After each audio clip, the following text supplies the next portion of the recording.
YouTube channel परीक्षा सहपाठी में आप सभी का हार्दिक स्वागत है। Good evening to all of you. मैं रितु।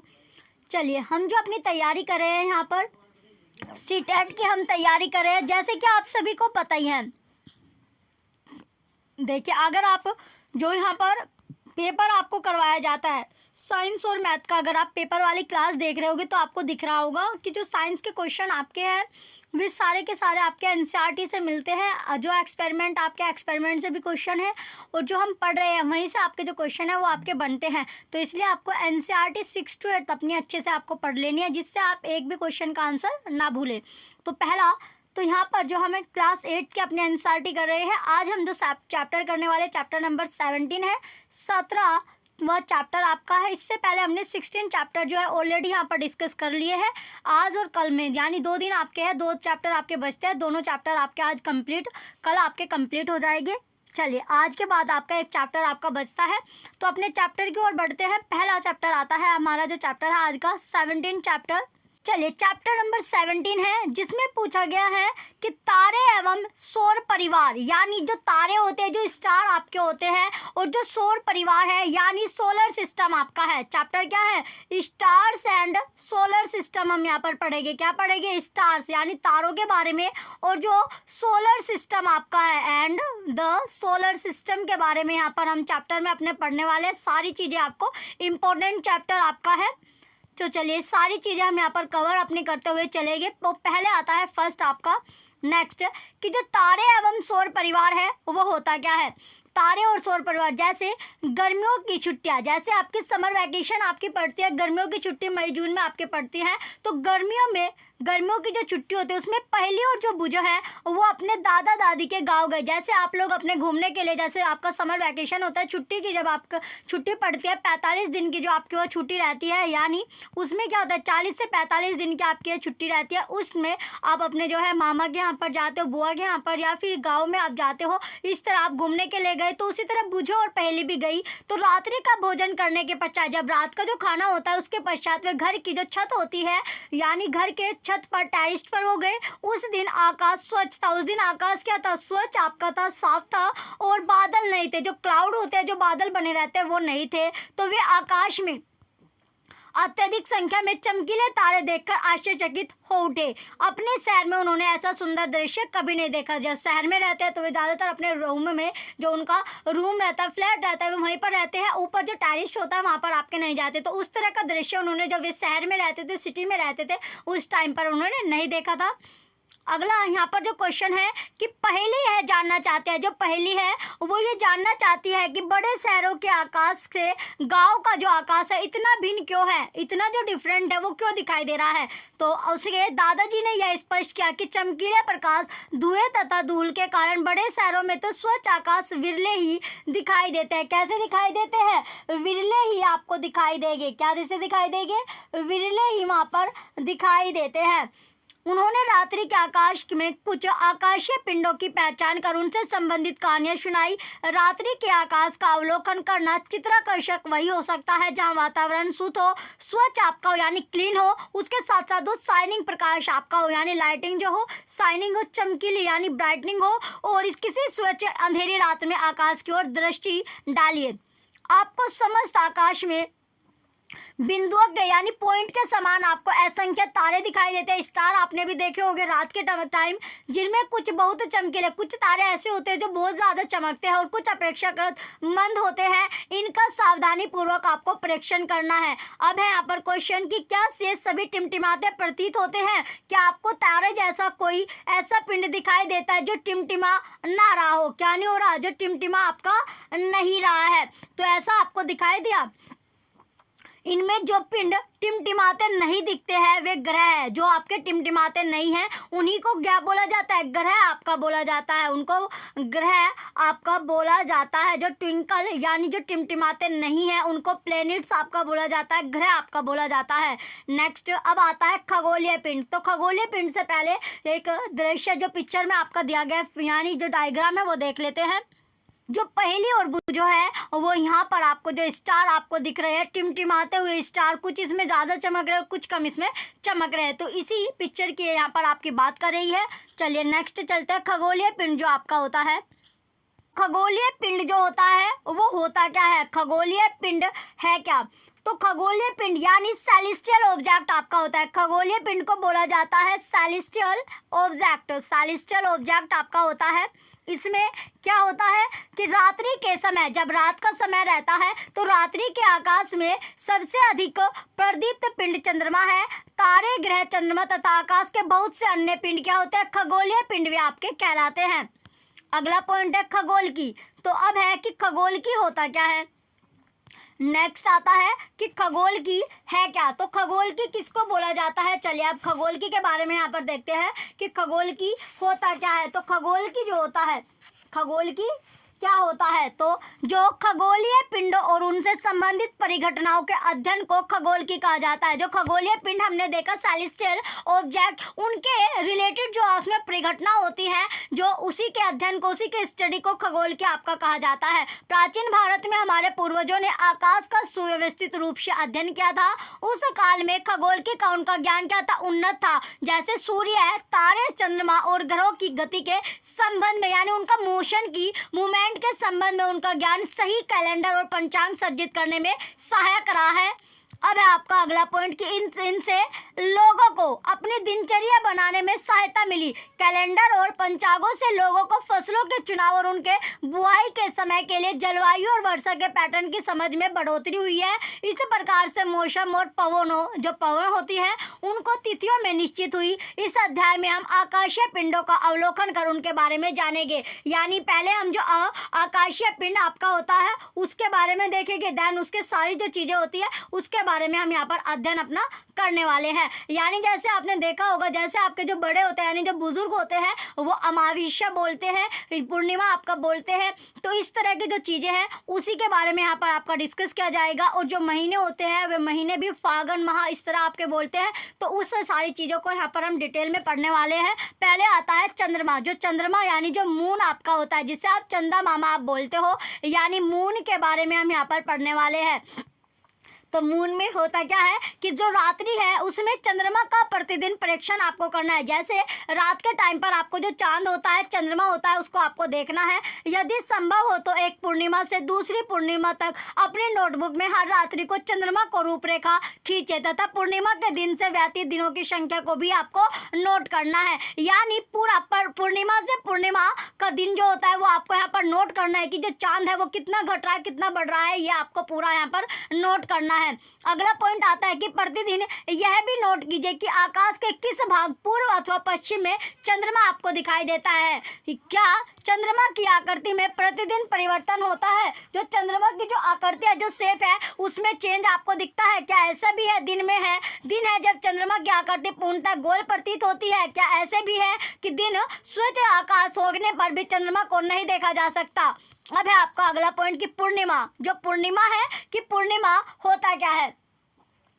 नेक्स्ट यहाँ पर आया कि पूर्णिमा है क्या। तो पूर्णिमा होती क्या है, यानी जो मून डे आपका होता है, क्या होता है, मून डे आपका होता है। पूर्णिमा है क्या,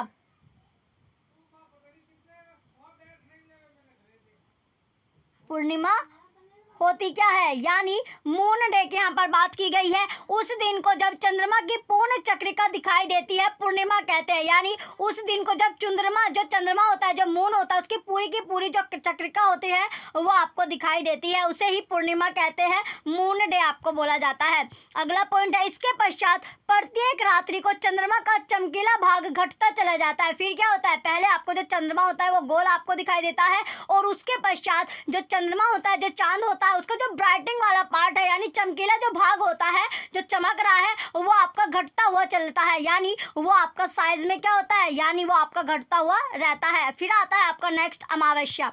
अब क्या है, अमावस्या आपका है। तो अमावस्या होता क्या है, तो इसमें नेक्स्ट पॉइंट आता है कि अमावस्या है क्या। तो अमावस्या यानी 15वें दिन चंद्रमा दिखाई नहीं पड़ता। तो 15वें दिन क्या होता है, जो चंद्रमा होता है, जो चांद होता है, वो आपको दिखाई नहीं देता, इसी दिन को अमावस्या कहते हैं। जैसे आपने सुना होगा, यानी जो आपके बुजुर्ग होते हैं घर में, उन्होंने या अभी आपकी क्या है, चंद्र जो है आपकी चांदनी रात है, फिर अंधेरी रात, इस तरह के वर्ड आपने सुना होगा। तो जब चंद्रमा जो होता है वो आपको दिखता है, यानी तो वो क्या होते हैं, जो चांदनी रात आपकी होती है, जब चंद्रमा आपको नहीं दिखता, यानी अमावस्या में क्या होता है, अंधेरी रात आपकी रहती है, अंधेरा आपका रहता है। अब आता है नेक्स्ट आपका कि अगले दिन, अब आता है नेक्स्ट आपका अगला पॉइंट कि बालचंद्र। तो बालचंद्र होता क्या है, नेक्स्ट पॉइंट में है कि बालचंद्र जो होता है, बालचंद्र किसको बोला जाता है। तो यहाँ पर बालचंद्र है पहला पॉइंट कि अगले दिन चंद्रमा का एक छोटा भाग। अगले दिन क्या होता है, जो चंद्रमा है, जो चांद होता है, मून है, उसको जो छोटा सा पार्ट होता है वो स्काई में, आकाश में आपको दिखाई देता है, इसे ही बालचंद्र आपका कहा जाता है। तो जैसे ही अमावस्या आपकी, यानी 15वें दिन जो होता है वो चंद्रमा आपको दिखाई नहीं देता, तो इस दिन को आपको अमावस्या बोला गया है। और अमावस्या से अगले दिन क्या होता है, बालचंद्र जो आपका, यानी अगले दिन जो होता है चंद्रमा का जो मून है उसका छोटा सा जो पार्ट होता है वो आपको स्काई में देखा जाता है, उसे ही बालचंद्र आपका बोला जाता है। नेक्स्ट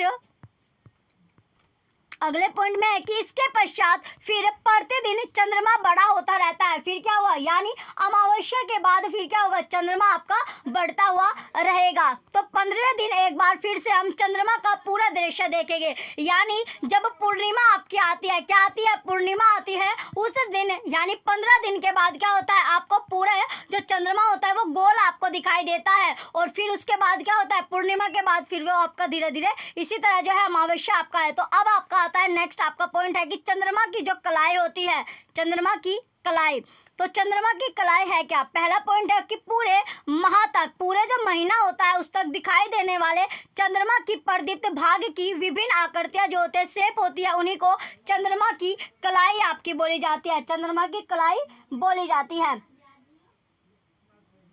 अब है अगला पॉइंट कि चंद्रमा की कलाओं की हमारे सामाजिक जीवन में महत्वपूर्ण भूमिका है। भारत में लगभग सभी पर्व, जितने भी हम फेस्टिवल सेलिब्रेट करते हैं, उनको चंद्रमा की कलाओं के अनुसार मनाया जाता है। जो चंद्रमा की जो कलाएं होती है, जो शेप उसकी होती है, उसी के अकॉर्डिंग हम इनको सेलिब्रेट करते हैं। अगला पॉइंट है यहाँ पर कि उदाहरण, यानी एग्जाम्पल के तौर पर आप ले सकते हो, जैसे दिवाली जो होती है, जो हम दिवाली बनाते हैं, तो जो दिवाली है, दीपों का जो त्योहार है, उसको हम अमावस्या पर मनाया जाता है, यानी अमावस्या जब आपको जो चांद होता है वो दिखाई नहीं देता, अंधेरी रात आपकी रहती है, अमावस्या पर हम दिवाली को सेलिब्रेट करते हैं। बुध पूर्णिमा और गुरु नानक जयंती पूर्णिमा पर मनाई जाती है, जिस दिन आपको जो चंद्रमा है वो पूरा आपको दिखाई देता है। तो महाशिवरात्रि को कृष्ण पक्ष की त्रयोदशी को मनाया जाता है। बालचंद्र शुक्ल पक्ष की प्रतिमा के दर्शन के अगले दिन ईद उल फितर आपकी मनाई जाती है। ये सब जो फेस्टिवल हम सेलिब्रेट करते हैं, ये सिर्फ और सिर्फ जो चांद है, जो चंद्रमा आपका है, जो मून है, उसके शेप पर आपका डिपेंड करता है। अगला पॉइंट है एक पूर्णिमा से दूसरी पूर्णिमा तक की अवधि 29 दिन से कुछ अधिक होती है, यानी एक पूर्णिमा से दूसरी पूर्णिमा जो आती है, जो मून का डे आपका रहता है, तो ये होता है, इनका जो ड्यूरेशन होता है ये आपका 29 डेज का रहता है, 29 दिन का आपका रहता है। 29 दिन से कुछ ज़्यादा यानी कुछ अधिक आप मान सकते हो। बहुत से कैलेंडरों में जो कैलेंडर आपके आते हैं, इसमें इस अवधि को एक माह कहते हैं, यानी बहुत से कैलेंडर आप कैसे इसमें इस अवधि को, इस ड्यूरेशन को आपको पूरा एक महीना आपका बोला जाता है, पूरा एक मंथ आप बोल सकते हैं। तो चंद्रमा अपनी आकृति में प्रतिदिन परिवर्तन क्यों करता है, जो चंद्रमा है, जो मून है, वो अपनी आकृति, अपनी शेप में प्रतिदिन यानी डेली जो चेंजेस होता है वो क्यों करता है। तो नेक्स्ट यहाँ पर आपका दिया गया है कि आइए यह जानने का प्रयास करते हैं। तो ये जानेंगे कि जो चंद्रमा है वो प्रतिदिन अपनी जो शेप है उसमें परिवर्तन या चेंजेस क्यों करता है। तो चंद्रमा की कलाई क्यों दिखाई देती है, चंद्रमा की जो कलाई है वो क्यों दिखाई देती है, तो क्यों यहाँ पर दिखाई देती है। चलिए पहला पॉइंट है यहाँ पर आपका कि अध्याय जो 16 आपने पढ़ा, यानी चैप्टर नंबर 16 में आपने यह पढ़ा है कि चंद्रमा सूर्य तथा अन्य तारों की भांति अपना प्रकाश उत्पन्न नहीं करता। कि आपने देखा है कि जो चंद्रमा होता है ये किससे, यानी सूर्य से अपना जो प्रकाश है वो लेता है, यानी तो इसी तरह क्या है, जो चंद्रमा है, जो सूर्य है या फिर अन्य तारों की भांति अपना जो प्रकाश होता है, जो लाइट होता है, वो प्रोड्यूस नहीं करता है। हमें चंद्रमा इसलिए दिखाई देता है। तो हमें जो चंद्रमा होता है, जो मून है, इसलिए वो दिखाई देता है क्योंकि यह अपने पर पड़ने वाले सूर्य के प्रकाश को हमारी ओर परावर्तित करता है। परावर्तित हमने पढ़ा था, क्या करता है, अपनी ओर, क्या हमारी ओर यहाँ पर परावर्तित आपका करता है, इसलिए हम चंद्रमा के उसी भाग को देख पाते हैं। इसलिए हम जो चंद्रमा होता है, जो मून है, उसके उसी पार्ट को हम देख पाते हैं जिस भाग से सूर्य का परावर्तित प्रकाश हम तक पहुंचता है। तो ये रिफ्लेक्ट आपका करता है, यानी जिस भी पार्ट से जो सूर्य है, जो सूर्य का परावर्तित यानी रिफ्लेक्टेड लाइट आपके है, वो वहीं तक आपकी पहुंचती है। अब आपका नेक्स्ट आपका अगला पॉइंट की एक्सपेरिमेंट यहाँ पर आपका दिया गया है, आपको करना, एक बड़ी से जो गेंद आती है, बॉल आपको लेनी है, अथवा घड़ा आप ले लीजिए, या तो आप गेंद या बॉल आप ले सकते हैं, या फिर जो घड़ा होता है वो आप ले सकते हैं। तो घड़ा आपने ले लिया, इसके आधे भाग को सफेद तथा आधे भाग को काले पेंट से आपको पोतना है, इस पर पेंट आपको कर देना है, यानी आधा जो पार्ट है या तो आप उसको सफेद कर लीजिए या फिर आप उसको ब्लैक कर सकते हैं। अपने दो मित्रों के साथ खेल के मैदान में जाइए, जो खेल का जो मैदान होता है वहां पर आपको जाना है। मैदान में लगभग 2 mm त्रिज्या का वृत्त आपको खींचना है। चित्र जो आपको दिया गया है इसमें दर्शाए अनुसार इस वृत्त को आउ बराबर भागों में आपको बांटना है, यानी इस वृत्त को 2 बराबर भागों में आपको बांट लेना है। वृत्त के केंद्र पर खड़े होकर, जो वृत्त का जो केंद्र है, जो सेंटर पॉइंट होता है, उस पर आपको खड़ा होना है। अपने मित्र से गेंद को पकड़कर वृत्त के विभिन्न बिंदुओं पर खड़े होने को आपको कहना है। उससे कहिए कि वह घड़े के सफेद भाग को सदैव जो है यानी सूर्य के सामने रखे। यदि आप इस क्रियाकलाप को प्रातः काल यानी सुबह मॉर्निंग के समय में कर रहे हैं तो गेंद के सफेद भाग को पूर्व दिशा में रखना चाहिए। जो सफेद पोर्शन आपका है, सफेद पार्ट है, उसको आपको ईस्ट डायरेक्शन में रखना होगा। यदि आप इस क्रियाकलाप को सायकाल के समय, अगर आप इसको सायकाल यानी जो इवनिंग टाइम आपका होता है, इवनिंग समय है, इवनिंग जो समय होता है सायकाल आपका है, उस टाइम पर आप करें जब सूर्यास्त होने का टाइम है, तो गेंद के सफेद भाग को पश्चिम दिशा में आपको रखना है। फिर क्या करना है, जो गेंद का जो सफेद पार्ट है उसको आपको पश्चिम जो डायरेक्शन है, वेस्ट वाली डायरेक्शन, उसमें आपको रखना है। प्रत्येक प्रकरण में सफेद तथा काले भागों को विभाजित करने वाली रेखा ऊर्ध्वाधर होनी चाहिए। वृत्त के केंद्र पर खड़े रखकर गेंद के सफेद दृश्य भाग का आपको परीक्षण करना है तथा इसकी आकृति जो इसकी शेप है वो आपको अपनी नोटबुक में मेंशन करनी है। इन आकृतियों की तुलना चित्र में दर्शाई गई चंद्रमा को कलाओं से आपको करनी है। अब याद रखिए, चंद्रमा पृथ्वी की परिक्रमा करता है। जो चंद्रमा है, जो मून है, वो जो अर्थ है, अर्थ की क्या करता है, परिक्रमा आपकी करते हैं। पृथ्वी चंद्रमा सहित सूर्य की परिक्रमा करते हैं। जो पृथ्वी है ये चंद्रमा के साथ साथ क्या, जो चंद्रमा है यानी चंद्रमा के सहित ही सूर्य की ये परिक्रमा आपकी करती है।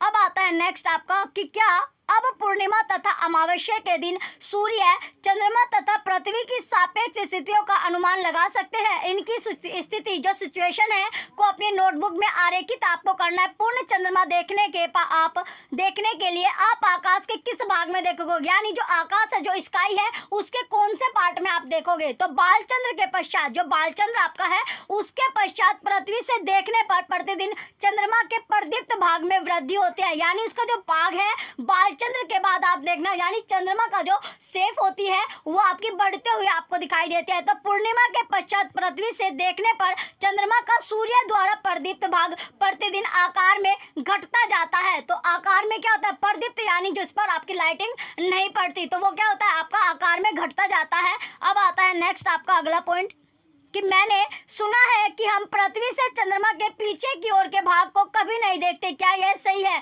तो इसने जो पहली है, ये बुझो है, उन्होंने बोला है कि हमने ये सुना है कि जो पृथ्वी से चंद्रमा के पीछे की ओर का जो पार्ट होता है, भाग होता है, वो कभी भी नहीं देखते के। तो ये बात आपकी सही है या नहीं। तो पहला पॉइंट है, धरती जो होती है, जो लैंड है, लैंड पर लगभग 1 मीटर यानी 1 मीटर व्यास का एक व्रत आपको खींचना है। क्या खींचना है, व्रत आपको खींचना है। अपने किसी मित्र से इस व्रत के केंद्र पर खड़े रहने के लिए कहिए। आप अपने मित्र की परिक्रमा इस प्रकार कीजिए कि आपका मुख सदैव उसकी ओर ही रहे। क्या आपका मित्र आपकी पीठ देख सकता है। एक परिक्रमा करने में आपने कितने घूर्णन पूरे किए। चंद्रमा पृथ्वी की परिक्रमा इसी ढंग से करता है। तो चंद्रमा पृथ्वी की एक परिक्रमा पूरी करने में अपने अक्ष पर क्या करता है, एक घूर्णन पूरा करता है।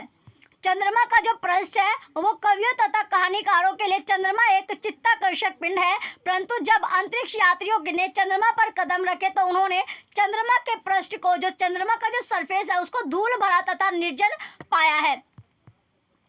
उस पर विभिन्न आमापों के ग्रथ है। इस पर बहुत से घड़ी खड़ी ढाल वाले ऊंचे पर्वत भी है। इनमें से कुछ पर्वत तो ऊंचाई में पृथ्वी के सर्वाधिक ऊंचाई के पर्वतों के समान है। चंद्रमा पर ना तो वायुमंडल है और ना ही जल आपका है। तो क्या चंद्रमा पर किसी प्रकार के जीवन की संभावना हो सकती है? जो चंद्रमा है, जो मून है, वहां पर हम लाइफ की पॉसिबिलिटी कर सकते हैं। नेक्स्ट अगला पॉइंट आता है इसके बाद कि क्या हम चंद्रमा पर कोई ध्वनि सुन सकते हैं? जो चंद्रमा है, जो मून है, उस पर कोई भी जो साउंड है वो हम सुन सकते हैं। अध्याय 13 में हमने यह सीखा था कि जब कोई माध्यम यानी जो मीडियम हो नहीं होता तो ध्वनि गमन नहीं करती। तो ध्वनि क्या होता है? यानी जो ध्वनि होता है, जो साउंड के लिए भी क्या चाहिए, यानी साउंड सुनने के लिए भी हमें एक मीडियम चाहिए। जो हमने चैप्टर 13 जो चैप्टर था हमारा 13वां चैप्टर साउंड वाला, ध्वनि वाला, उसमें हमने पढ़ा था कि वायु होती है, जो एयर होती है, तो एयर मीडियम बनता है साउंड को। यानी अगर हमें किसी की आवाज़ सुनाई देती है, वो साउंड जो सुनाई देता है वो एयर जो होता है वहाँ पर मीडियम आपका रहता है। एयर की वजह से, हवा की वजह से हमें जो होती है, जो आवाज़ होती है वो सुनाई देती है, जो साउंड है वो हमको सुनाई देता है। तब फिर हम चंद्रमा पर किसरी ध्वनि को कैसे सुन सकते हैं? तो चंद्रमा पर हम जो किसरी ध्वनि है उसको कैसे सुन पाएंगे? चलिए अब देखते हैं नेक्स्ट आपका। इससे पहले क्या आप जानते हैं, इससे पहले कि जो हमारा टॉपिक है, तो इसमें जो पिक्चर आपको दी गई है, सारे पिक्चर यहाँ पर हम देखेंगे। चलिए इसमें सबसे पहले जो आपका है, एक जो पहली है या बुझो है, उन्होंने क्या किया हुआ है, यहाँ पर जो चंद्रमा है यानी जो मून है उसकी शेप यहाँ पर नोट की हुई है। यानी अपनी नोटबुक में उसने अपनी जो इसकी मून की जो शेप थी वो सारी चीज़ें यहाँ पर नोट की है। पहले आपका गोल आपको दिखाई दिया, देन इसमें जो साइज है वो आपका दिन पर दिन क्या हो रहा है, घटता आपको दिखाई दे रहा है। अब आते हैं नेक्स्ट पिक्चर के साथ। इसके बाद ये पिक्चर है जिसमें सूर्य के परावर्तित जो प्रकाश होता है, परावर्तित यानी जो रिफ्लेक्शन लाइट होती है, उसके कारण चंद्रमा दिखाई देता है। उसके कारण क्या होता है, मून जो होता है वो दिखाई आपको देता है। तो ये नाइट का आपको दिखाया गया, ये डे आपका है, ये नाइट वाला हो गया, ये डे आपका हो गया। अब चलते हैं नेक्स्ट, आपकी एक और पिक्चर थी इसके बाद। इस बार जो पहले और बुझो है उन्होंने ये प्रेक्षण आपका क्या है, यानी अपने फ्रेंड के साथ ये इसने व्रत इसमें खींचा हुआ है। देन इसका जो सेंटर पॉइंट होता है, सेंटर पॉइंट से इसने जो बॉल ली थी, गेंद जो ली है, इसको ब्लैक, एक तरफ से इसने ब्लैक किया हुआ है, एक तरफ से आपका व्हाइट पोर्शन आपका है। तो जब आप ये आपको मॉर्निंग के समय आपको करना है, यानी प्रातः काल सुबह के टाइम आप करोगे तो इस डायरेक्शन में आपको करना है। अगर आप सायकाल यानी जब जो सूर्य होता है वो आपका सूर्य छिप रहा है उस टाइम पर अगर आप करते हो शाम के टाइम, तो आपको क्या करना है, वेस्ट डायरेक्शन में आपको करना है। तो दोनों आपको बता दे गए। अब आते हैं कौन से डायरेक्शन में आप किस टाइम आप कर सकते हो ये एक्सपेरिमेंट। नेक्स्ट आता है इसके बाद अगला जो एक्सपेरिमेंट था हमारा,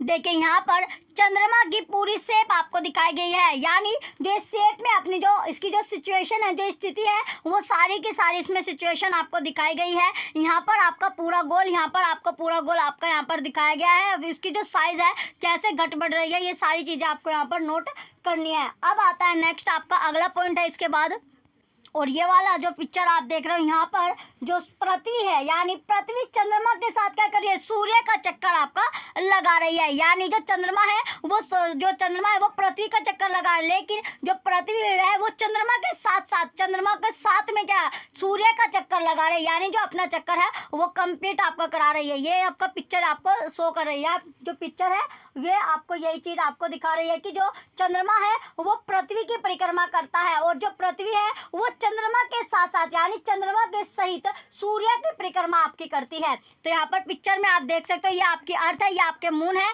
और जो चक्कर लगा रही है किसका, यानी सूर्य यानी सन का चक्कर यहाँ पर लगा रही है। अब चलते हैं नेक्स्ट आपके पिक्चर है इसके बाद, यानी यहाँ पर आपको जो पिक्चर दिखाई गई चंद्रमा का सरफेस यानी मून का जो सरफेस है, जो सतह है वो आपको दिखाई गई है। तो मून की जो सरफेस है, सतह आपकी है, इस तरह का आपको दिखाई देता है मून का जो पृष्ठ आपका है। चलिए अब चलते हैं नेक्स्ट इसके बाद जो अब है डिड यू नो, क्या आप जानते हैं। तो पहला पॉइंट है कि 21 जुलाई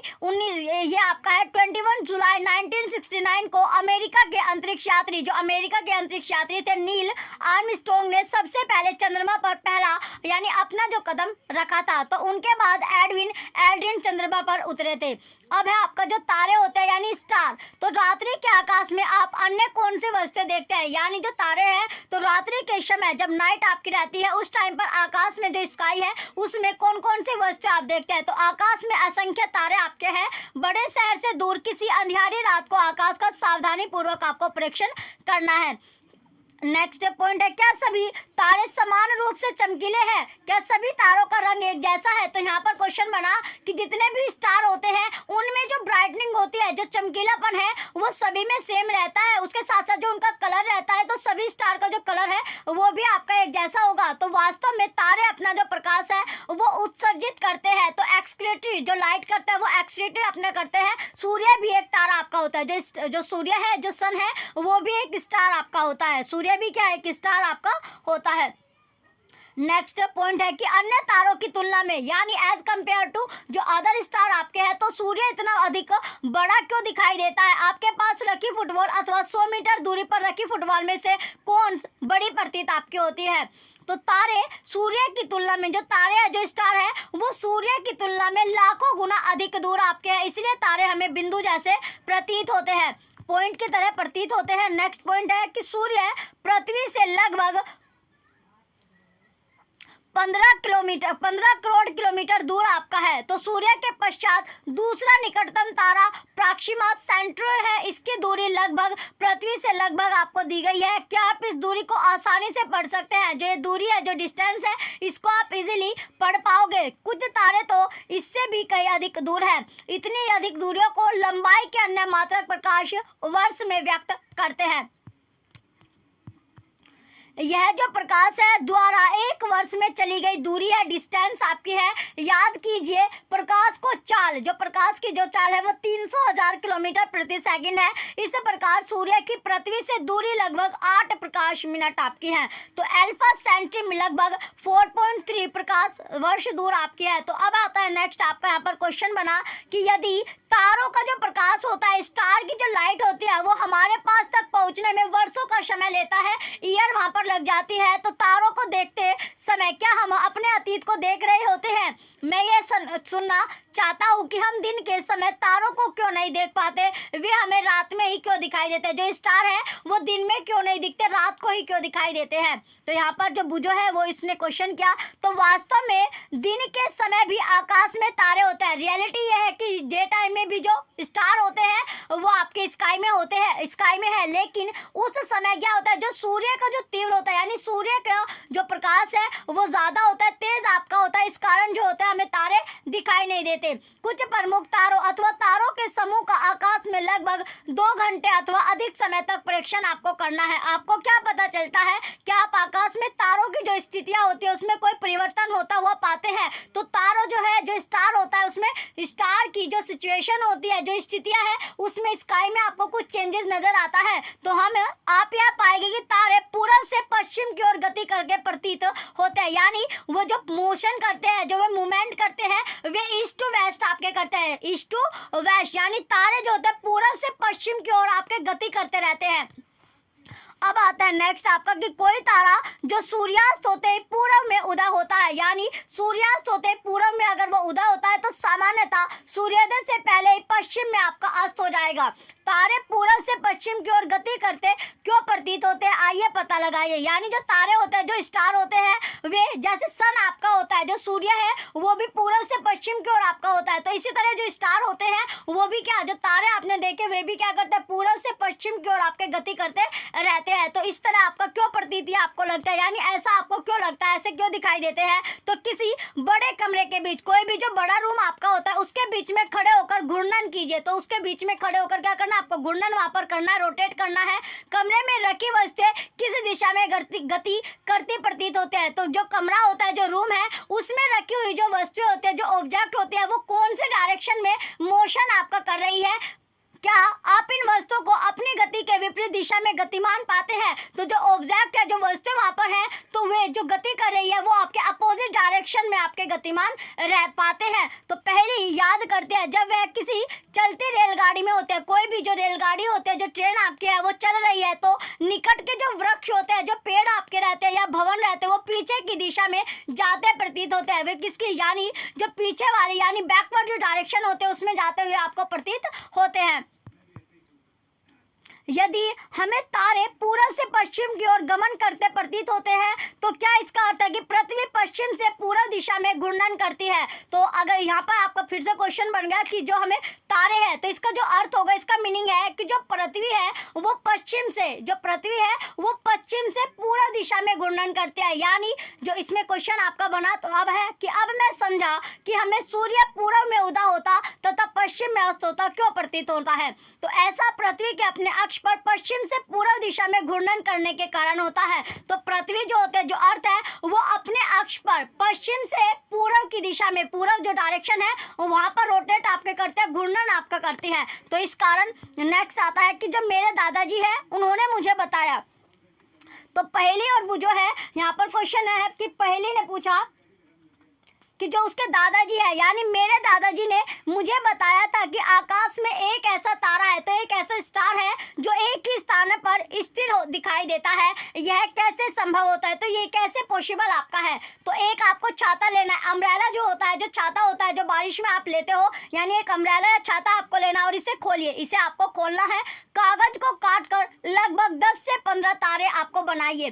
तो छाते की केंद्रीय छड़ की, जो छाता का जो केंद्रीय यानी सेंट्रल छड़ जो होती है, सेंट्रल स्टिक है, उसकी स्थिति पर एक तारा आपको चिपकाना है, एक स्टार आपको चिपकाना है।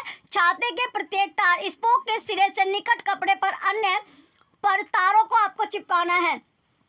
अब छाते का जो केंद्रीय छड़ था, सेंट्रल स्टिक थी, उसको अपने हाथ में आपको पकड़कर घुमाना है तथा छाते पर चिपकाए सभी तारों का आपको परीक्षण करना है। जितने भी जो आपने स्टार जो अम्ब्रेला है उस पर आपने चिपकाए हैं उनका आपको देखना है। नेक्स्ट क्वेश्चन बनता है, क्या कोई ऐसा तारा है जो गति करता प्रतीत नहीं होता। तो आपको दिखा यानी कोई ऐसा भी तारा होता है, स्टार होता है जो मोशन ही नहीं कर रहा है, यानी मूवमेंट ही नहीं कर रहा है। यह तारा कहाँ स्थित है, तो जो स्टार है, ये तारा जो है, ये स्टार है वो कहाँ पर आपको स्थित है, ये कहाँ पर उसकी पोजीशन है।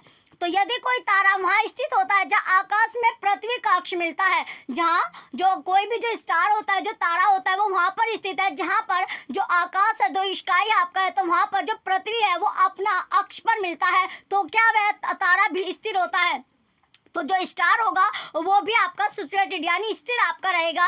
तो वास्तव में जो रियलिटी है कि ध्रुव तारा एक ऐसा ही तारा होता है, जो ध्रुव तारा के बारे में आपने सुना भी होगा। तो जो ध्रुव तारा होता है वो एक ऐसा स्टार आपका होता है जो पृथ्वी के अक्ष की दिशा में स्थित है, तो पृथ्वी के अक्ष के डायरेक्शन में वो स्थित होता है। यह गति करता प्रतीत नहीं होता, तो इसमें कोई भी जो मोशन होता है वो आपको नहीं दिखाई देता।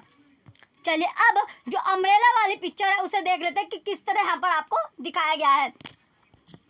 ये अम्ब्रेला लिया हुआ है, छाता आपका है, तो यहाँ पर ये स्टार आपको दिख रहे होंगे, ये स्टार आपके लगे हुए हैं, ये आपकी छड़ है। तो इसमें जो तारा इसमें बताया गया है कि ध्रुव तारा जो होता है वो गति करता प्रतीत आपका नहीं होता है। क्योंकि अब आता है नेक्स्ट आपका अगला पॉइंट है इसके बाद, तो कि यहाँ पर आपकी दूसरी पिक्चर आपकी दिखाई गई है। तो यहाँ पर भी आप इसे समझ सकते हैं, जो ध्रुव तारा आपका होता है यानी पोल स्टार इसको बोलते हैं। कौन से स्टार, यानी ये होता है पोल स्टार आपका।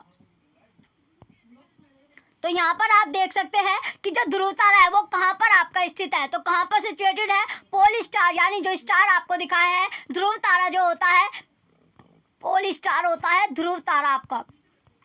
कौन सा तारा, ध्रुव तारा आपका बोला जाता है। तो ये आपका है, तो यहाँ पर ये आपका जो पृथ्वी का जो अक्ष है उसी पर आपका क्या होता है, स्थित होता है, जिस वजह से ये आपका मोशन करता हुआ आपको प्रतीत नहीं होता है। चलिए अब चलते हैं नेक्स्ट अपने अगले पॉइंट की ओर।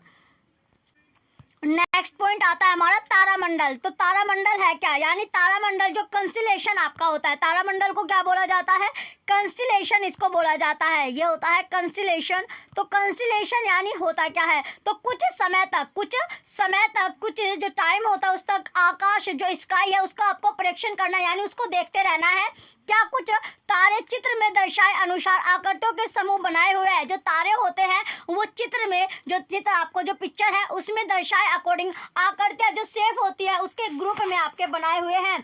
तो पहचाने जाने योग्य आकृतियां वाले तारों के समूह को तारामंडल कहते हैं, जिससे हम आइडेंटिफाई कर सकते हैं उनकी शेप को, या तारों का जो समूह होता है जो ग्रुप है उसी को हमको तारामंडल बोलते हैं। कंस्टिलेशन इसको बोला जाता है। जैसे आपने जो है जब नाइट का टाइम आपका रहता है, रात्रि का समय, उस टाइम जो तारों का जो शेप आपकी बनी रहती है तो उसे अगर आप आइडेंटिफाई कर लेते हो कि ये कौन सी शेप है तो उसी को तारामंडल आपका बोला जाता है, कंस्टिलेशन आपका बोला जाता है। तो जैसे आपको पिक्चर में आपको दिखाया गया है, देखिए यहाँ पर जैसे आप पिक्चर में देख सकते हो, जो पिक्चर आपको दिखाई गई है, तो यहाँ पर कुछ पिक्चर आपके स्टार वाली, तो यहाँ पर देख सकते हो जिसको आप आइडेंटिफाई कर सकते हैं, यानी जिनकी शेप आप आइडेंटिफाई कर सकते हैं, उन्हीं को तारामंडल आपका बोला जाता है। उन्हीं को क्या है, तारामंडल आपका या कंस्टेलेशन इसको बोला जाता है। चलिए अब आता है नेक्स्ट, आपका अगला पॉइंट है। नेक्स्ट पॉइंट में है कि प्राचीन काल में यानी एंशियंट टाइम की बात है कि मनुष्य ने आकाश में तारों को पहचानने के लिए तारामंडलों की अभिकल्पना की थी। तो तारामंडलों की आकृतियां उन आकृतियों की सुपरिचित वस्तुओं के सदृश थी। रात्रि का आकाश यानी नाइट के टाइम पर जो स्काई है उसमें कुछ तारामंडल की आप आसानी से पहचान कर सकते हैं, इजीली उनको फाइंड आउट कर सकते हैं, आइडेंटिफाई आप कर सकते हो। इसके लिए आपको यह जानना होगा कि कोई विशिष्ट तारामंडल या कंस्टेलेशन कैसे दिखाई देता है। जो तारामंडल है या कंस्टेलेशन है वो किस तरह आपको दिखाई देता है, और रात्रि के आकाश में उसे कहाँ देखना होगा। जो रात्रि यानी नाइट के टाइम पर आप उसे कहाँ पर देख सकते हो। अगला पॉइंट है, सर्वविख्यात तारामंडलों में से एक विख्यात तारामंडल सप्तऋषि है। क्या है, सप्तऋषि आपका है। नेक्स्ट सप्तऋषि जो होता है, नेक्स्ट आता है अब आपका अगला पॉइंट है कि जिसे आप गर्मियों में, जब गर्मी आपकी होते हैं, समर सीजन आपका रहता है, तो समर में रात्रि के प्रथम पहर में आप देख सकते हैं, जो प्रथम पहर आपका रहता है उसमें आप देख सकते हैं इस तारामंडल को। इस जो तारामंडल है कंस्टेलेशन है, इसी को बिग डीपर या ग्रेट बियर अथवा ये भी आपका यानी जो ग्रेट बियर है वो भी इसको बोला जाता है। इस तारामंडल में 7 सुस्पष्ट तारे होते हैं। तो 7 जो तारे होते हैं, 7 जो स्टार आपके दिखाई देते हैं। यह बड़ी कलछी अथवा प्रश्न चिन्ह जैसा प्रतीत होता है। इस कलछी की हत्ती में 3 तथा कटोरी में 4 तारे होते हैं। 4 तारे आपके होते हैं। सभी प्राचीन संस्कृतियों में, जितने भी प्राचीन संस्कृति है उसमें विभिन्न नक्षत्रों के संबंध में दिलचस्प पौराणिक कथाएं प्रचलित होती है। अब आता है नेक्स्ट आपका अगला, इसमें कि सप्तऋषि, जो सप्तऋषि है वो है क्या। तो सप्तऋषि होता क्या है, तो इसमें सबसे पहला जो क्वेश्चन यहाँ पर बना, चलिए इसमें सप्तऋषि जो है, सप्तऋषि 7 प्रसिद्ध प्राचीन भारतीय संतों या ऋषियों के नामों के साथ संबंध है। जैसे कि नीचे दिए गए चित्र यानी जो पिक्चर आपको दिखाई जाएगी, तो प्राचीन पौराणिक कथाओं के अनुसार, प्राचीन जो पौराणिक जो कथा है उसके अनुसार जो सप्तऋषि नक्षत्र वेदों के शाश्वत ज्ञान को इंगित करते हैं। शाश्वत जो ज्ञान है उसको ये इंगित आपका करते हैं। तो किस तरह आपका इंगित किए हुए हैं, चलिए यहाँ पर देखते हैं। पहले इसकी पिक्चर देख लेते हैं। देखिए ये आपको जो दिखाया गया है, यानी जो प्राचीन काल था उसमें जल पीने के लिए, जल यानी जब पानी पीने के लिए अब आप जो गिलास का यूज करते हैं, तो वहाँ पर जल पीने के लिए प्राचीन टाइम में इस कलछी को आपका यूज किया जाता था। ये कलछी जो है इसका यहाँ पर यूज आपका किया जाता था। तो ये डीपर यूज है, यानी जो पानी पीने के लिए हम पहले इसका यूज आपका किया जाता था। अब है सप्तऋषि में जो ज्ञान को इंगित करने के लिए जो नक्षत्र आपके हैं, तो वेदों को शाश्वत ज्ञान को इंगित किया है। तो वो क्या है आपका, चलिए किस तरह आपको दिखाया गया है, पिक्चर यहाँ पर आपकी है। नेक्स्ट पॉइंट है कि कुछ घंटों तक इस तारामंडल का आपको परीक्षण करना है, और क्या आप इसकी आकृति में कोई परिवर्तन देखते हैं, क्या आप इसकी स्थिति में कोई परिवर्तन देखते हैं। आप यह परीक्षण करेंगे कि इस तारामंडल को आकृति समान रहती है, आकृति यानी जो शेप होगी वो समान रहती है। आप यह भी पाएंगे कि यह तारामंडल पूर्व से पश्चिम की ओर गति करता प्रतीत होता है। मैंने यह सुना है कि हम सप्तऋषि की सहायता से ध्रुव तारे का स्थान निर्धारित कर सकते हैं। तो एक्सपेरिमेंट है अब आपका कि इस क्रियाकलाप को गर्मियों में, जब आपका समर का टाइम रहता है, गर्मियों का टाइम रहता है, उस रात्रि में यानी गर्मियों के समय में रात के समय लगभग 9 बजे उस दिन कीजिए जब आकाश में चंद्रमा ना हो। जिस दिन आकाश जो होता है, जो स्काई है, उसमें चंद्रमा ना हो, मून आपका ना हो, तो आकाश के उत्तरी भाग का परीक्षण करके सप्तऋषि को पहचानिए। इस कार्य में आप अपने परिवार के बड़ों की सहायता ले सकते हैं। सप्तऋषि के सिरे के 2 तारों को देखिए, इन दोनों तारों से गुजरने वाली सरल रेखा की कल्पना आपको करनी है। इस काल्पनिक रेखा को उत्तर दिशा में आगे बढ़ाइए। इन 2 तारों के बीच की दूरी का लगभग 5 गुना आपका है। कितना, यानी 5 गुना होगा। अब आता है नेक्स्ट, आपका नेक्स्ट पॉइंट है कि यह रेखा एक ऐसे तार पर, जो तारा होता है, जो स्टार है, उस पर पहुंचते हैं जो अधिक चमकीला नहीं है, यही आपका ध्रुव तारा होता है। ध्रुव तारे का कुछ समय तक परीक्षण कीजिए और नोट कीजिए कि यह तारा अन्य तारों की भांति पूर्व से पश्चिम की ओर गति नहीं करता है। नेक्स्ट एक्सपेरिमेंट है कि गर्मियों में किसी दिन रात्रि के समय 2 से 3 घंटे के अंतराल में सप्तऋषि का 3-4 बार आपको परीक्षण करना है। हर बार ध्रुव तारे का स्थान भी आपको निर्धारित करना है। क्या क्वेश्चन बना यहाँ पर कि क्या सप्तऋषि पूर्व से पश्चिम की ओर गमन करता है? जो सप्तऋषि है वो पूरा ईस्ट टू वेस्ट आपका मोशन करता है। क्या यह ध्रुव तारे की परिक्रमा करता दिखाई देता है? तो वास्तव में सभी तारे ध्रुव तारे की परिक्रमा करते प्रतीत होते हैं। जितने भी जो स्टार होते हैं वो ध्रुव तारा जो आपका है पोल स्टार होता है उसकी परिक्रमा करते हुए दिखाई देते हैं, प्रतीत होते हैं। इस तरह ध्यान दीजिए कि ध्रुव तारा दक्षिणी गोलार्ध से नहीं दिखाई देता। सप्तऋषि जैसे उत्तरी गोलार्ध के कुछ तारामंडल भी दक्षिणी गोलार्ध के कुछ स्थानों से नहीं दिखाई देते। ओरियन एक अन्य विख्यात तारामंडल है जिसे हम सर्दियों में मध्य रात्रि में देख सकते हैं। यानी जैसे विंटर सीजन आपका चला है तो इस टाइम में मध्य रात्रि जब होती है उसमें आप देख सकते हो। यह आकाश में सर्वाधिक भव्य तारामंडलों में गिना जाता है। इसमें भी 7 अथवा 8 चमकीले तारे होते हैं। 7 या 8 इसमें चमकीले स्टार आपके होते हैं। ओरियन को शिकारी भी कहते हैं। जो ओरियन होता है इसको शिकारी भी बोला जाता है। इसके 3 मध्य के तारे शिकारी की बेल्ट पैटी को निरूपित करते हैं। 4 चमकीले 4 जो तारे होते हैं, जो स्टार है, वो चतुर्भुज के रूप में आपके अरेंज होते हैं, व्यवस्थित होते हैं। आकाश में सबसे अधिक चमकीला जो तारा होता है, ब्राइटनिंग जो स्टार है, वो सीरियस यानी लूप तक और ओरियन जो होता है उसके निकट आपको दिखाई देता है। तो सीरियस को ढूंढने के लिए ओरियन के मध्य के 3 तारों से गुजरने वाली रेखा की आपको कल्पना करनी है, लाइन की कल्पना करनी है। इसके अनुदिश पूर्व दिशा की ओर देखिए। पूर्व जो दिशा है, ईस्ट डायरेक्शन है, वो आप देखिए। इस रेखा के अनुदिश आपको एक अत्यंत चमकीला तारा दिखाई देगा, यह सीरियस होता है। तो उत्तरी आकाश में एक अन्य प्रमुख तारामंडल कैसियोपिया है। यह सर्दियों में रात्रि के प्रथम पहर में दिखाई देता है। तो यह अंग्रेजी का जो अक्षर है, इंग्लिश वर्ड जो होता है W अथवा M के बिगड़े विकृत रूप जैसा आपको दिखाई देता है। अब आता है नेक्स्ट आपका, इससे पहले हम इसकी जो पिक्चर है वो देख लेते हैं। देखिए ध्रुव तारा जो आपका पोल स्टार आपका है, उसकी जो स्थिति है वो कहाँ पर आपका है, ये आप कैसे जान पाओगे? तो लोकेशन जो होती है, लोकेटिंग एरिया कौन सा है पोल स्टार का, वो आप जान सकते हैं। कैसे? ये आपको देखिए यहाँ पर स्टार, आपको ये स्टार आपके हैं, तो इसकी जो लाइन आपकी है यहाँ पर आपको देख सकते हैं उर्सा मेजर, ये आपका है, ये स्टार आपको दिखाई दिया है। तो ये होता है अर्शा मेजर आपका है। ये क्या है? अर्शा मेजर। तो यहाँ पर जो पोलर यानी पोल स्टार था वो आपने देख लिया। अब चलते हैं नेक्स्ट, आपका अगली जो पिक्चर है वो क्या दिखा रही है, ये आपका है कि पोल स्टार का जो स्ट्रक्चर आपने देखी, यानी यहाँ पर आपका पोल स्टार आपका है। पोल स्टार होता है ध्रुव तारा आपका। क्या होता है? पोल स्टार को ध्रुव तारा आपका बोला जाता है। तो इसमें इस तरह की जो स्ट्रक्चर है, इस तरह आपको प्रतीत होता है। अब आता है ये ध्रुव तारा आपका बीच में जो दिखाई दे रहा है, ये ध्रुव तारा है। और ये जो बाकी के जो तारे हैं ये इसकी क्या कर रहे हैं? परिक्रमा आपकी कर रहे हैं। अब चलते हैं नेक्स्ट, ये होता है सीरियस। जो सीरियस स्टार आपने देखा, यानी सीरियस जो तारा होता है, स्टार आपका है, ये इसकी जो सिचुएशन है ये आपको दिख गई। इसकी लाइनिंग से आप मेजर कर सकते हैं, ये जो लाइनिंग है। इसके बाद सीरियस के बाद आता है अगला जो स्टार था। सीरियस के बाद नेक्स्ट जो स्टार है, देखिए यहाँ पर इसकी जो पिक्चर है वो आप देख सकते हैं कि किस तरह आपको दिख रही है। तो इस तरह आपको ये मेजर करनी होती है। चलिए अब आते हैं नेक्स्ट अपने टॉपिक की ओर। अब क्वेश्चन बनता है कि क्या आप जानते हैं? तो डिड यू नो, क्या जानते हो भैया आप? क्या आप जानते हो? तो कोई भी तारामंडल, किसी तारामंडल में केवल 5 से 10 तारे, कितने?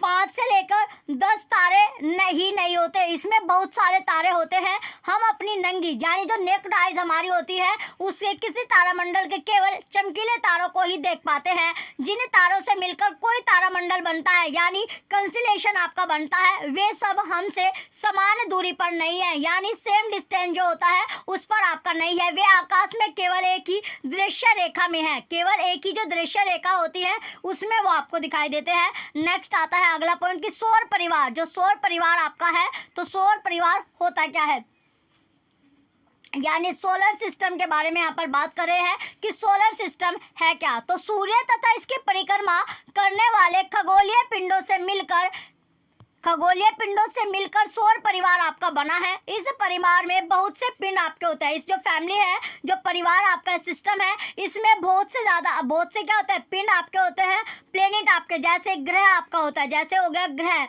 यानी प्लेनेट हो गया, उसके साथ साथ कोमेट्स, जो कोमेट्स होता है यानी धूमकेतु हो गया, क्षुद्र ग्रह और उल्काएं आपकी होती है। सूर्य तथा इन पिंडों के बीच गुरुत्वाकर्षण बल के कारण ये पिंड सूर्य की परिक्रमा करते रहते हैं। तो ग्रेविटी यानी जो ग्रेविटेशनल फोर्स आपका होता है, गुरुत्वाकर्षण फोर्स यानी अपनी ओर अट्रैक्ट, तो गुरुत्वाकर्षण बल के कारण क्या होता है, ये जो पिंड होते हैं वो सूर्य की परिक्रमा करते रहते हैं। जैसा आप जानते हैं कि पृथ्वी भी सूर्य की परिक्रमा करते हैं। जो पृथ्वी है वो किसकी, यानी जो सूर्य है उसकी परिक्रमा करती है, और यह सौर परिवार की एक सदस्य है। यह क्या है, जो सौर परिवार है, सोलर सिस्टम है, उसका एक सदस्य, एक मेंबर आपका। जैसे आप अपनी फैमिली में एक मेंबर हो, उसी तरीके से ये भी मेंबर है सोलर सिस्टम की।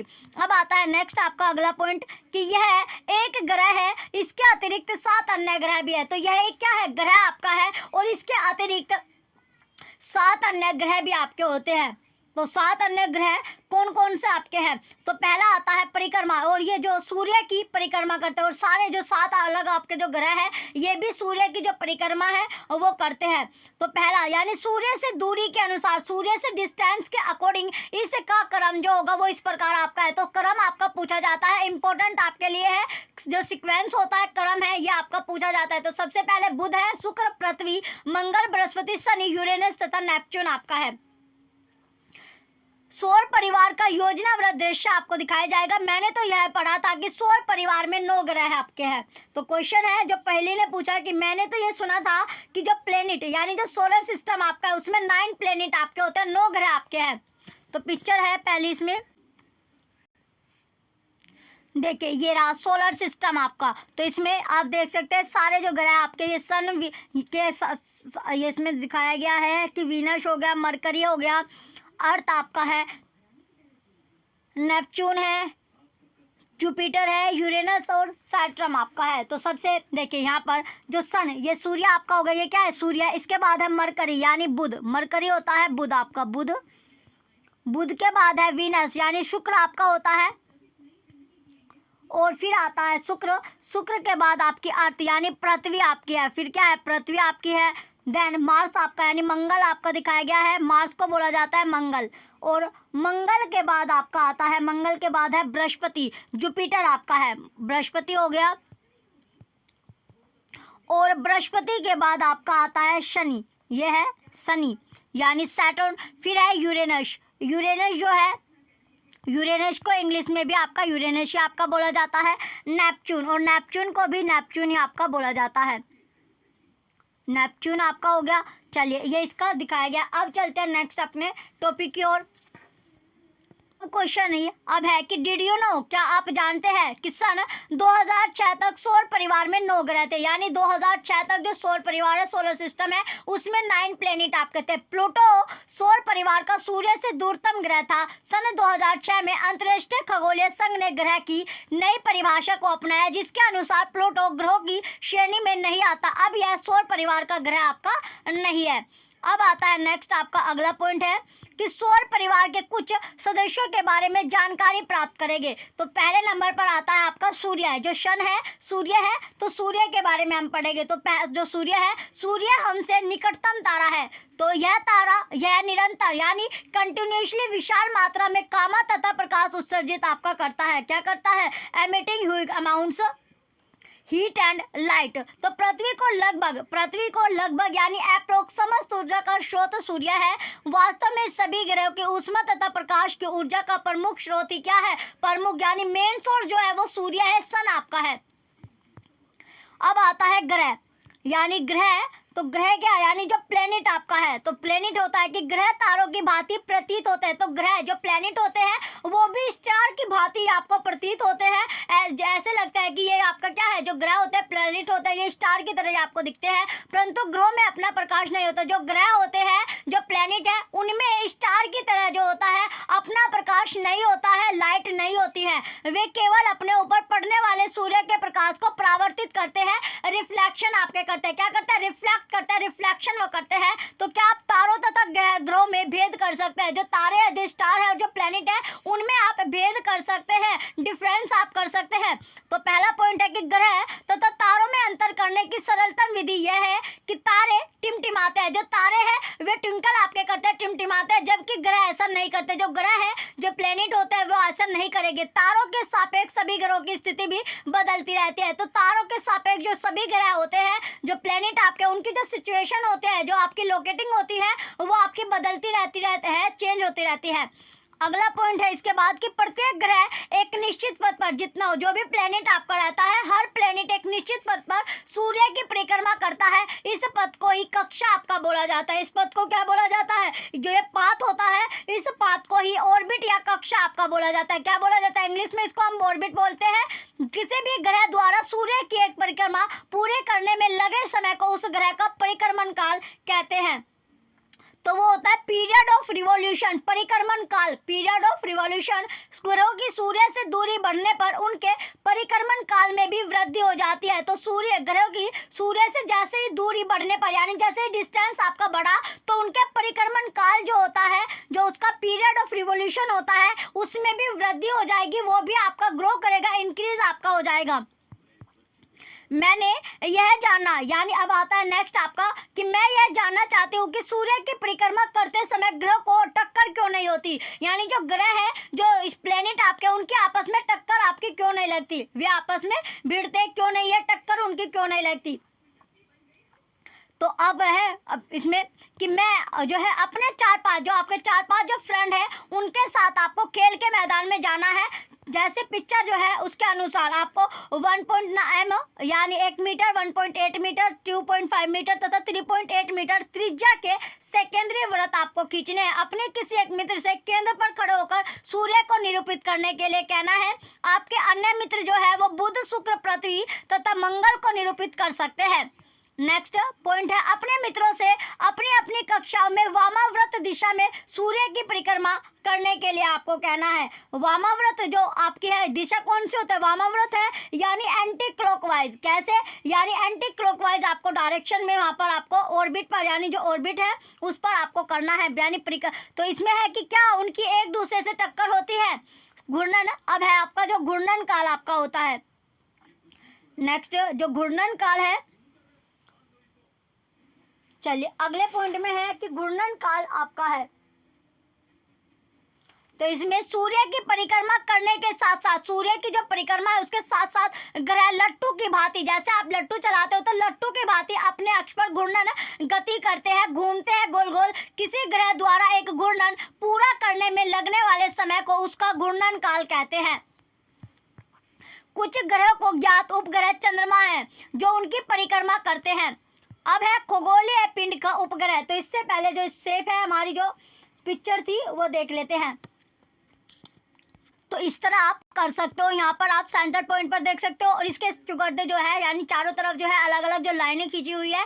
तो इस तरफ जो फ्रेंड इसके हैं वो आपके बने हुए हैं। जैसे यहाँ पर अर्थ है, ये मरकरी है, ये सन है, ये वीनस है और ये आपका मार्स आपका है। तो सभी आप देख रहे हो। अब आता है नेक्स्ट आपका, जैसे लट्टू आपका होता है, जो लट्टू आप चलाते हो तो लट्टू जो दिखता है आपका इस तरह आपको दिखाई देगा, ये लट्टू है। तो इस तरह वो आपका घूर्णन करते हैं, घूमते हैं। अब आता है नेक्स्ट अगले पॉइंट में है कि खगोलीय पिंड का, जो खगोलीय पिंड का उपग्रह है, तो किसी खगोलीय पिंड की परिक्रमा करने वाले अन्य खगोलीय पिंड को पहले खगोलीय पिंड का उपग्रह कहते हैं। पृथ्वी सूर्य की परिक्रमा करती है, क्या इस कारण से पृथ्वी सूर्य का उपग्रह है?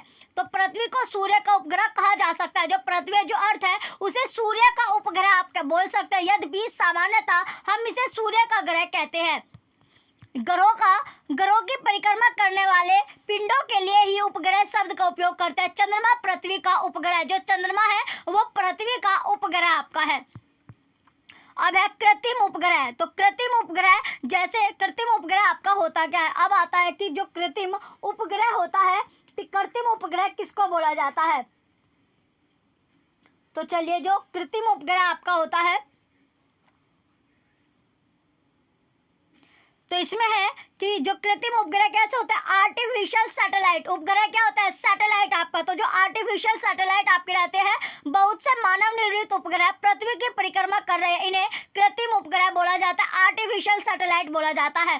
प्राचीन भारत में खगोल की, तो लगभग 4000 वर्ष पुराने ऋग्वेद में प्राचीन भारत के खगोल की का उल्लेख है। खगोल की में कई भारतीय विद्वानों का योगदान रहा है। मुख्यतः मेनली ज्ञात खगोलीय में से एक आर्यभट्ट है। तो आर्यभट्ट आपका है, तो खगोल की पर आर्यभट्ट के योगदान का वर्णन उनकी रचना आर्यभट्टिया में उल्लेखित आपका है, जिसे उन्होंने 23 वर्ष की आयु में 449 सी में लिखा था। उनके द्वारा परिकलित पृथ्वी के व्यास का जो मान है वो वर्तमान में ज्ञात निकट मान के निकट आपका है। तो पृथ्वी अचल है कि प्रचलित मान्यता के विपरीत आर्यभट्ट ने सुझाया कि पृथ्वी गोल है तथा यह अपने अक्ष पर घूर्णन करती है। पृथ्वी का नक्षत्र काल के लिए उनका अनुमानित मान था कि 23 घंटे 56 मिनट और 4.1 सेकंड वर्तमान में ज्ञात मान के बहुत निकट है। तो चंद्रमा तथा ग्रह सूर्य के प्रकाश के परावर्तन द्वारा चमकते प्रतीत होते हैं, ऐसा भी उन्होंने प्रतिपादित किया था। उन्होंने चंद्र तथा सूर्य ग्रहणों की भी वैज्ञानिक व्याख्या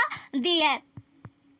जब पृथ्वी की जो छाया होती है वो चंद्रमा पर पड़ता है तो चंद्र ग्रह की परिघटना होती है। और आर्यभट्ट जो है CE 76550 जब चंद्रमा की छाया पृथ्वी पर पड़ती है तो सूर्य ग्रहण की परिघटना होती है। तो आर्यभट्ट के अनुसार पृथ्वी और चंद्रमा के बीच की दूरी का मान वर्तमान में ज्ञात दूरी के बहुत ही करीब आपका है।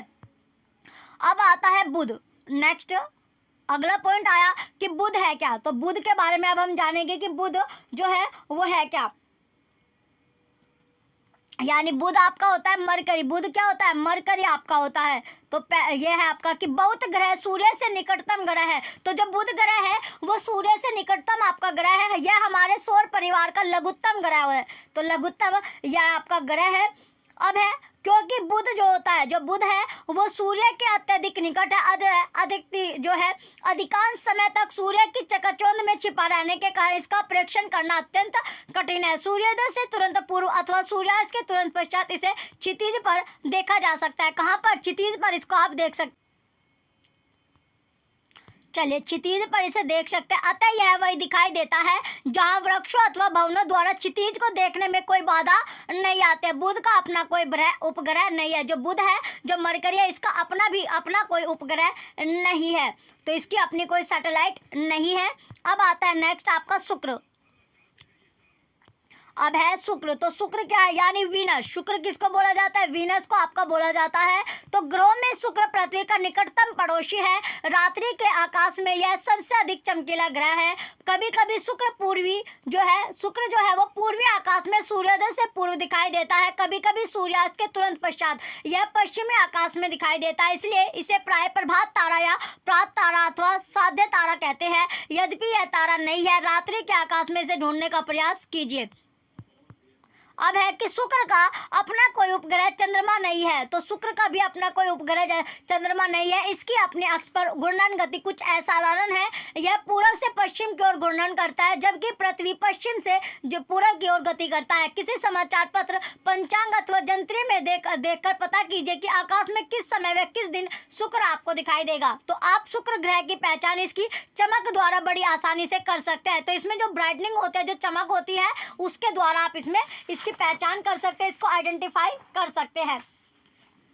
नेक्स्ट अगला पॉइंट आता है कि याद रखिए, यह भी आपको याद रखना है कि शुक्र को आकाश में अधिक ऊंचाई पर नहीं देखा जा सकता है। आपको या तो सूर्योदय से 1 से 3 घंटे पूर्व अथवा सूर्यास्त के 1 से 3 घंटे पश्चात की अवधि में शुक्र ग्रह का प्रेक्षण करने का प्रयास करना चाहिए। तब क्या इसका अर्थ यह हुआ कि शुक्र पर सूर्योदय पश्चिम में तथा सूर्यास्त पूर्व में होता होगा। यदि आपको अवसर मिले तो दूरबीन आती है, उसके द्वारा शुक्र को देखने का आप प्रयास कर सकते हैं। जो टेलीस्कोप आपका होता है, दूरबीन से आप इसको देख सकते हैं। आप चंद्रमा की भांति शुक्र की कलाओं का प्रेक्षण कीजिए। जैसे आपने चंद्रमा की जो कलाएं थी, जो शेप थी, उसका आपने देखा था, उसी तरह शुक्र की जो शेप है वो भी आप देख सकते हैं। तो इसकी पिक्चर भी हम देखते हैं। देखिए ये आपका शुक्र है। तो शुक्र की जो है कलाएं यानी जो शेप है वो आपको इस तरह आपको दिखाई देगी। ये शुक्र की शेप आपकी है। चलिए नेक्स्ट पॉइंट आता है। इसके बाद अगला पॉइंट हमारा है, चलिए अब आया हमारा नेक्स्ट पॉइंट, पृथ्वी। जो अर्थ है यानी पृथ्वी, तो पृथ्वी ही सौर परिवार का एकमात्र ऐसा ग्रह है जिस पर जीवन का अस्तित्व ज्ञात है। तो पृथ्वी पर जीवन विद्यमान होने तथा उसकी निरंतरता बनाए रखने के लिए कुछ विशिष्ट पर्यावरणीय अवस्थाएं उत्तरदायी है। इनमें पृथ्वी को सूर्य से उचित दूरा होना भी, जो दूरी है, जो डिस्टेंस है, वो भी आपका सम्मिलित है, ताकि पृथ्वी पर सही ताप, जो सही टेम्परेचर है, जल की उपस्थिति है, उपयुक्त वायुमंडल तथा ओजोन का आवरण बना रह सके। हमें अपने पर्यावरण की सुरक्षा करने के लिए विशेष सावधानी बरतनी चाहिए, ताकि यह सुनिश्चित किया जा सके कि पृथ्वी पर जीवन को कोई संकट न हो। अंतरिक्ष से देखने पर पृथ्वी के पृष्ठ पर जल तथा भूमि से प्रकाश के परावर्तित होने का कारण वह नीली हरी प्रतीत होती है। पृथ्वी का घूर्णन अक्ष इसकी कक्षा के तल के लंबवत नहीं है। इसका अपने अक्ष पर झुकाव पृथ्वी पर ऋतु परिवर्तन के लिए उत्तरदायी होता है, रेस्पॉन्सिबल होता है। पृथ्वी का केवल एक ही उपग्रह है, वो भी क्या? चंद्रमा। तो पृथ्वी का केवल एक ही उपग्रह है, चंद्रमा। अब आता है नेक्स्ट आपका अगला पॉइंट, यदि मेरी आयु जो है यानी मेरी 13 वर्ष है तो मैंने सूर्य को कितनी परिक्रमा कर ली है। तो अब है आपका नेक्स्ट क्वेश्चन यहाँ पर कि मंगल के बारे में अब हम यहाँ पर जानेंगे कि अगला जो ग्रह है, जो पृथ्वी की कक्षा के बाहर का पहला ग्रह है, वह मंगल है। तो यह हल्का रक्ताभ प्रतीत होता है, इसलिए इस ग्रह को लाल ग्रह भी कहते हैं। मंगल के 2 छोटे प्राकृतिक उपग्रह हैं। नेक्स्ट आता है अगला कि मंगलयान। अगला पॉइंट है मंगलयान। तो भारतीय अंतरिक्ष अनुसंधान संगठन इसरो ने भारत का पहला मंगल कक्षा का चित्र ऑर्बिटल मिशन मंगलयान जो है 5 नवंबर 2013 को प्रक्षेपित किया। यह 24 सितंबर 2014 को मंगल की कक्षा में सफलतापूर्वक पहुंच गया। इस प्रकार भारत अपने प्रथम प्रयास में इस कार्य को करने वाला विश्व में पहला देश बना। नेक्स्ट है बृहस्पति। अब आपका तो बृहस्पति जो है, इसके बाद आता है पृथ्वी के बाद हमारा जो बृहस्पति है यानी जुपिटर, इसको क्या बोला जाता है? जुपिटर आपका बोला जाता है। तो बृहस्पति सौर परिवार का सबसे बड़ा ग्रह है। यह ग्रह इतना बड़ा है कि लगभग 1300 पृथ्वी इस विशाल ग्रह के भीतर रखी जा सकती है। तो बृहस्पति का द्रव्यमान पृथ्वी के द्रव्यमान का लगभग 318 गुना है। यह अपने अक्ष पर अत्यधिक तीव्र गति से घूर्णन करता है। अब आता है नेक्स्ट आपका विषुवतीय तल। तो नेक्स्ट पॉइंट है विषुवतीय तल होता क्या है? विषुवतीय तल जो इक्वेटर प्लेन आपका रहता है। तो आप पृथ्वी के विषुवत वृत्त से परिचित है। विषुवत वृत्त के तल को पृथ्वी का विषुवतीय तल आपका बोला जाता है।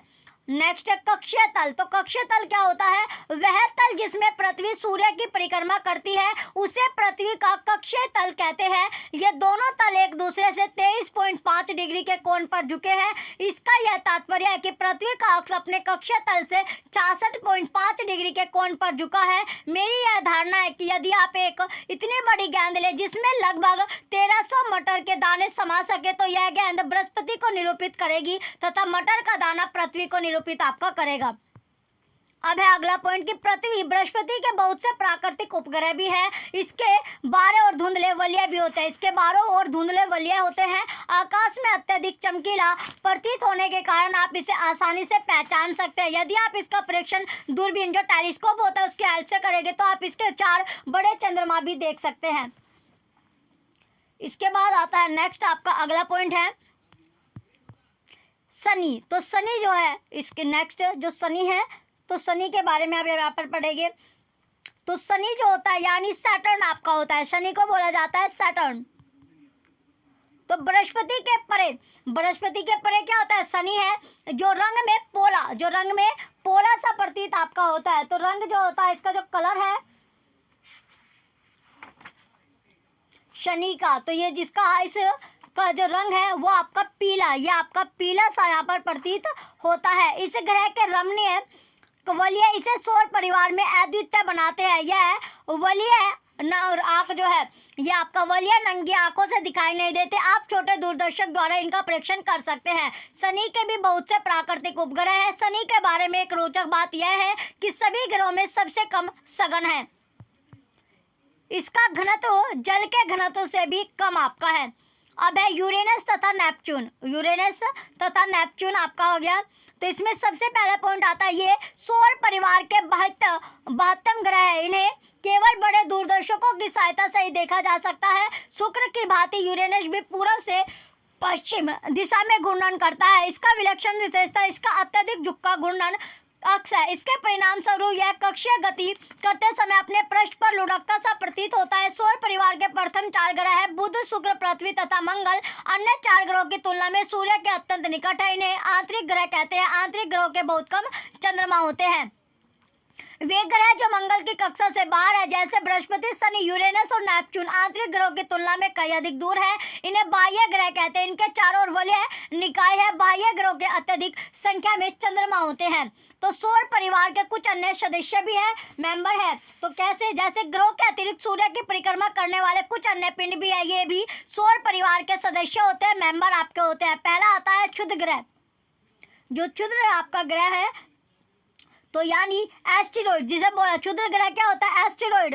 जैसे आपने नाम भी सुना होगा एस्टेरॉइड का। तो पहला पॉइंट आता है कि मंगल तथा बृहस्पति की कक्षाओं के बीच काफी बड़ा अंतराल है। इस अंतराल को बहुत सारे ऐसे छोटे छोटे पिंडों ने घेर रखा है जो सूर्य की परिक्रमा करते हैं। किसकी परिक्रमा करते हैं? सूर्य की यह परिक्रमा करते हैं। इन्हें क्षुद्र ग्रह आपका बोला जाता है। क्षुद्र ग्रह को केवल बड़े दूरदर्शकों द्वारा ही देखा जा सकता है। अब आता है धूमकेतु। तो इससे पहले इसकी पिक्चर देख लेते हैं कि क्षुद्र ग्रह जो पट्टी होती है वो किस तरह की आपकी दिखाई गई है।